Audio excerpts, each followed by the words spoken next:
we've got a 5-step process, and the genesis of this is quite simple. You and I, when we first started collaborating together back in 2012, we sat down and we said, property investing is a process, not an event.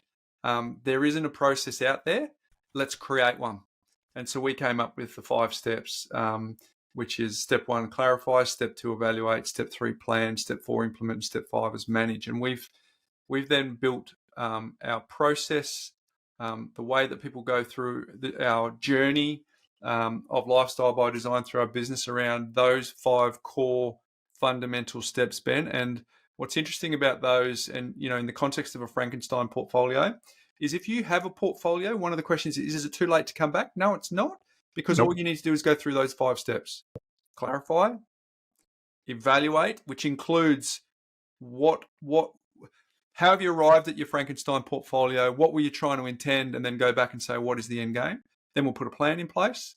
Then we'll implement the plan, and then we'll test and measure going forward. And then we'll rinse and repeat on that 5 steps. So I think, in sort of coming up with that framework, Bryce, I remember those conversations that we're having. We knew that there needed to be, you and I, you had a system to buy your 16 odd properties. I had a system to buy the properties that I was buying. But we hadn't really organised our thoughts around that. So, I remember you making it really clear that it's a process, not an event. And, off the back of that, we thought, okay, well, what would those steps entail? And I think we've landed quite nicely at something that, the same sort of thing I would say happens in the medical world, where I've something's not quite right, so I need to clarify what it is. We need to do some tests and work out what's possible in a treatment program. Then we need to put that treatment program into a plan and execute on that. We need to implement it and measure it and make sure our body and mind is getting back to where it needs to be. And so that's the management piece as part of that. So I think this framework can actually work in other areas of your life as well. And I think that's why it has been so well received by the thousands of clients that we've looked after over the years, because we kept it simple, but people understand that it's proven to be very successful as well. It's in our book too, Ben. It's in our yes, it is. Our latest book as well. Okay, so what's the 3 biggest mistakes that people make to get themselves a Frankenstein portfolio? I'll rattle them off, Ben, and then you and I will lean into them. Yep. But the first biggest mistake that you can get to become a Frankenstein portfolio is chasing hotspots based on headlines or hype. That's number 1. Yeah, so I think this comes back to fundamental investing and being really sensible about it. So when I think about hotspots, I think about people rushing, and I think about people potentially cutting corners and not doing reasonable due diligence. Yes, as part of that particular story. That one in particular. They are the 2 big sort of they take you off message in the sense that if I'm impatient, if I'm rushing, and if I don't do my reasonable due diligence in terms of the fundamentals. And I'll let the community ponder this question. And this question could be simple as, why is it a hotspot now? Why is it valued at its current price point? So why is it a hotspot? Why is it valued as its current price point? In other words, what are the mechanisms, the machinations, the conditions that have that market at that value at that moment in time?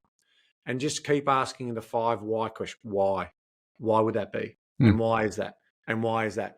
That is grounding fundamental work that you would do in what we call reasoning modeling, right? In terms of, so why is that? And then why is that the case?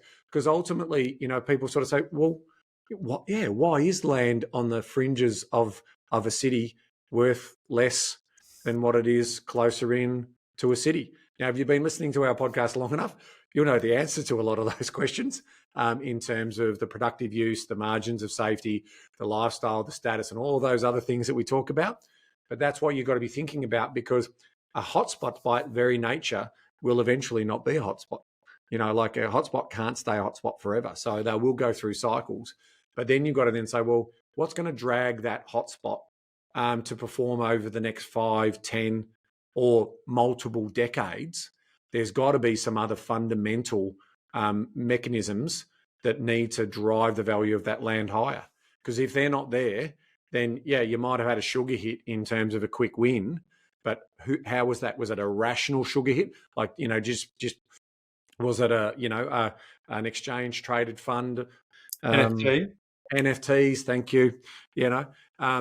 And because all of a sudden it was the flavor of the month. But really, what's the value of a digital image? In some cases, basically worthless, right? But a lot of people, Collingwood image, it's worthless. Yes. Well, not if it's holding. If it's more, the more it's holding the cup up or something like that. You're happy most weeks, but you don't seem to be happy on the last dance. So, as much. Remember? Yeah, I know that feeling very well.